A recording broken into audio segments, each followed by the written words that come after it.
Cool. All right. Thank you all for being here. I look up to a lot of people here, so I appreciate y'all being here. And I've learned a lot from a lot of people here, so trying to give something back. Let's talk about Swift. Okay, so a little bit about me. Chris, security researcher at Kandji. I do other stuff besides this. And I've been doing YouTube for some reason recently. So, agenda.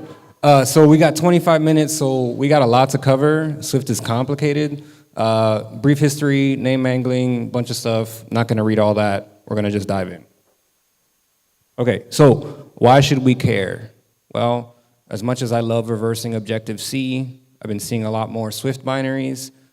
There's a couple here, to do Swift, a Swift UI, info stealer, Joker spy recently, Swift bucket. There's been a lot of Swift malware, and we need to be better equipped to reverse these samples. So that's why we're going to talk about it. As a community, I think we should all get together and talk about this more. Okay, so little history. Introduced in 2014, Swift 5 is a stable ABI. We're currently on Swift 6. Designed to be memory safe, open source, mostly. The standard lib is written in Swift, runtime is in C++. So open source, Swift is really good. You can look at how all this stuff works. All right, so little story. First time trying to open up a Swift binary in my favorite tool, Binary Ninja. I opened it up and it was really ugly. As you can see on the left, we have symbols that are mangled. Luckily, there's a lot of tools out there to help us with that. Actually, Lori talked about, for Ghidra last year at OBTS, a tool. And on Binja, there's a Swift demangler that turns the ugliness on the left to the prettiness on the right. So first thing you're going to see, mangling. There's tools out there to help you. Okay, so this is another weird Swift thing that's going to be a common trend here. So we're talking about the calling convention in ARM64 because it's beautiful. And so usually self is for C++, Objective-C. C is in register X0. Swift decides to be special, and it's in X20. So because of this, a lot of tools get this wrong when we're passing methods to self. So we'll talk about that on the next slide. Okay, so Swift self is in X20, and you can see all the way at the bottom here, we have this BL instruction for string.append. There's a question here. There's going to be a lot of questions throughout the slides. As a reverser, that's kind of what you try to do, is answer questions. String append to what? What am I appending to, right? So we're going to start all the way at the top. This is a function call, so we're passing arguments in X0 and X1. You see at the top on the left, that's getting moved into X23, X24. So Swift strings are 16 bytes long. They fit nicely into two registers, X0, X1 in this case. And then we can see that when those are moved into X23, X24, those are then later moved into X0 and X1 as the argument that's passed to the append method. But what are we appending to? So we need to find what X20 is. And at the instruction at the top, we see this STP, X9, and X8 are basically storing values onto the stack, right, at the offset of X29 plus or minus 0x50, and that ends up being the string for file, and then that is then subtracted, the offset of the stack, and then that's saved into X20, and we're appending whatever was in X0 and X1 at the start of this function to that file string. So you can see the result at the end, file, whatever, temp, Google, message status.pdf. If you don't know how self is handled in Swift, that's going to be very confusing when you figure out what's appending to what. So let's continue. This is going to be probably the biggest takeaway. Swift strings are weird. So they're not like C strings, unfortunately. They're not just character arrays. So how are Swift strings different is our question. A Swift string is very complicated. Okay, a lot of stuff. Okay, so we're going to focus on the string object. Again, a lot of this is, or all of this is open source, so you can kind of read this and figure out how this works. And I've had some help understanding this too by a friend, because it's pretty complicated. All right, so first example, we're going to go over two different types of Swift strings. First are the small Swift strings, and then we're going to go into the large Swift strings. Yes, there's a difference. So the first thing that we see is if we look at the address all the way at the top where I'm specifying the array 0 is X bytes long, we can see if you're familiar with reversing strings, you see ASCII bytes, right, at the first part of that 16 byte location. And then after that, you see a 0xe. So this E signifies that this is a small Swift string. And what's interesting is the value right after that E is going to be the size of the Swift string. So again, Swift strings are 16 bytes long. They're structs. That's how you see small Swift strings. Okay. So let's move on to something more interesting. We have large Swift strings. These are even more, these look really weird when you first open up a sample, right? So at the top, we can see this URL init file path, or file URL with path, is being passed these two values, this 0xd and this 13 at the end, and then this 8 with this pointer at the end. So that is a large Swift string. What's interesting about that is you can tell the size at the end of that D part of this is 13, so that's hex 13. And there's this thing that for some reason the developers decided to create, which is this is not the actual pointer to the string. You have to add something to it to actually get the string that you need. Why? I don't know. Okay, so we have to calculate these large Swift strings. So these are just examples, the same things we were looking at in the previous slide. You have to add something that's called a native bias. Right? So the native bias, if you're using a 64-bit machine, is going to be plus 0x20, right? And then you add that to the address that is the second member of the struct, which is the object in this case. And Binary Ninja makes this super simple because it's awesome. And you can do a bv.read, and then you can pass in the address. You can add the native bias, which in this case is 0x20. You pass the size, and you can output the Swift string. Super helpful because looking at it like this, if we can get to it, is not very pretty. So if you do that and you add comments, then at the bottom, you can actually parse out these strings, and then you can actually tell what's going on. All right, so arrays. Arrays are also kind of weird because there's metadata added to arrays. So like in a C array, right, the first member of that is, the address of the array itself, and then the offset of that is the next element. So we have, this is from a Swift bucket sample where there are command launch arguments passed to the binary, and we have this BL instruction for command line.arguments.getter, so it's going to get the command line arguments, it's going to pass that object, and it's going to then return that into X0.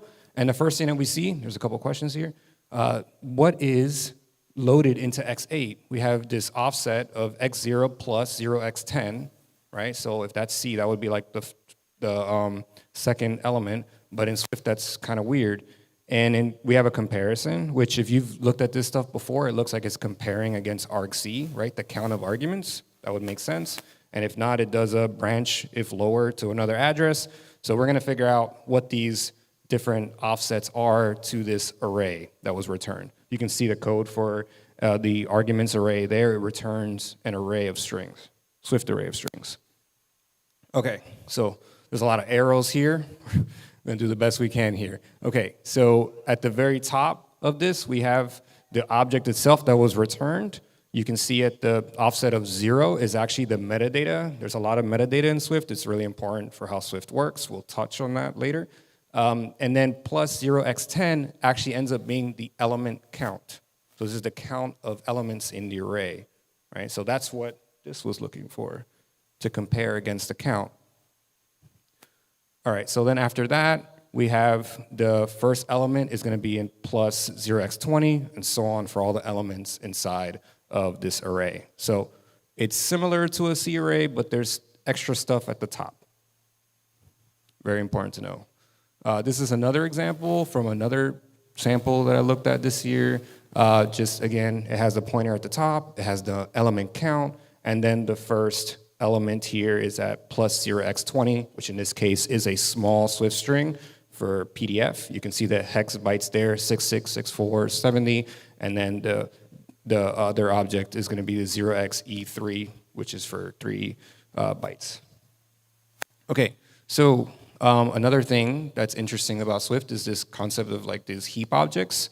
So in this case, we have a branch to a Swift init static object. What's cool about this is that this object is in the binary itself. And we can see if we go and walk through this instructions, we have the ADR x0, we're getting this cache variable for a contiguous array storage. And then we're passing that to a Swift instantiate concrete, it's a very long name. We're getting the metadata for that contiguous array, and then that's gonna get passed, the return value of that is an x0, it's gonna get passed into this init static object for Swift, and the data that this is actually x1, that address of 100015958, and then that ends up in this case being a key that's used for XORing. And this is from a recent PDF viewer that I looked at. So a little bit weird. Let's continue. So here's where it's not strange. This is beautiful. Structs in Swift are very similar to C. So you can see here, just created a quick struct for my favorite game, Final Fantasy VII, because it's awesome. And then I just show where the memory allocation for all those members of that struct are stored. And as you would expect, a string is 16 bytes long, so we have that space for the string, regardless of it being small or large. Then we have an int here for the year, and then again, the address, so it's 40 bytes of all this for those three members. So similar to C, and that's great. That makes it easy to see. Okay, so this is something that caught me completely off guard. I love Objective-C, but I was not expecting to see Objective-C in Swift binary so much. So every Swift class has an Objective-C class backing it. Just something to keep in mind. Again, some code, don't laugh at it. Just putting that together in order to show something that I find really interesting. So we have this initialization of this favorite car, which we're passing in these strings for different values for that class. We're initiating that class, and then the question here is, what is at the offset of that parentheses, star, parentheses, favorite car plus 176? That's kind of weird. And we also need to figure out what this at the top, type metadata accessor for car. That's what we're gonna figure out next. So class metadata accessor, so if you double click on that, you're gonna get to this return Objective-C op self, which is then going to have a pointer to the class. We can see where it brings you down there. It brings you to the struct for Objective-C class, and this is for the car class that I created. And if you've looked at Objective-C binaries in the past, you would see like the data that you can click on, and then you can get information about instance variables and methods for this class. So that's all backed up by Objective-C, right? This is Swift using Objective-C for classes. But let's answer this question. I think this is a fun one. So we saw that favorite car plus 176. What does that mean? So based on what we understand, that metadata accessor, what it does is it gets a pointer to that structure, and that's for that class, the Objective-C class. And what happens here is from that metadata accessor all the way at the top that ends in 8138, if you add 176, which is in hex B0, you end up going to the address of the print description method that was called. So if we go back, all the way at the bottom over there, I call the favorite car.print description method, and that is what this results in. So it's actually easy to calculate what this is, even though it looks kind of weird. Okay, so more about metadata, because it's super important. Just to make sure this is clear, the Swift runtime keeps a metadata record of every type used in the program. So it's really easy to get information about types. And we have another question here. This one was really strange, it caught me off guard. What is at x0 minus 0 x8? So we have at the bottom this branch and link to the type metadata for the URL type. That return value is in x0, and then we're loading to x28 an offset of negative 0.8 or negative 0.8, hex 8. Okay, so we need to figure out what that is. So this is pretty interesting. If you get that object and you start looking at that, and you do a subtraction of the actual address of that object, and then you do a minus 0x8, you end up getting an address at the top of this, which ends up being something called a value witness table. So we're going to figure out what that is.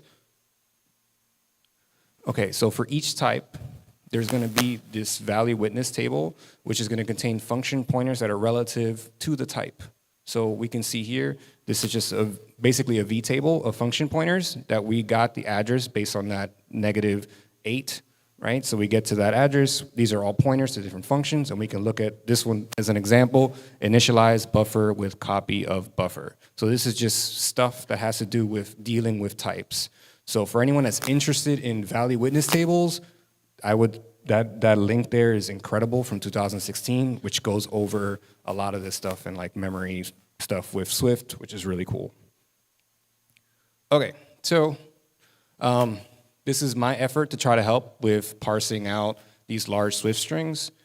So as reversers, we're always trying to like figure out what function uses which strings, and if you're not able to see that easily, it makes your job a little harder to figure out what's happening. So created this quick script that parses out these Swift large strings. And basically what it does is it provides you the address of where these strings are, and it also comments into the location that they're called or used as arguments, and it basically just adds a comment there for you and a tag. So I hope this works. We'll see if this video plays. So really quickly, we use snippets. This is a bunch of scripts that I have, Swift string parser, boom. Makes it nice and pretty for you to start analyzing. Okay, so there's a lot of resources. I believe we're gonna have the slides available at some point. For anyone that's more interested in this, there's so much stuff to learn from other things that people that have written about this. I learned a lot from all these resources, and there they are. And special thanks to my team at Kandji for hearing me ramble about this stuff all the time, and other people on here that really shared a lot of valuable information throughout this.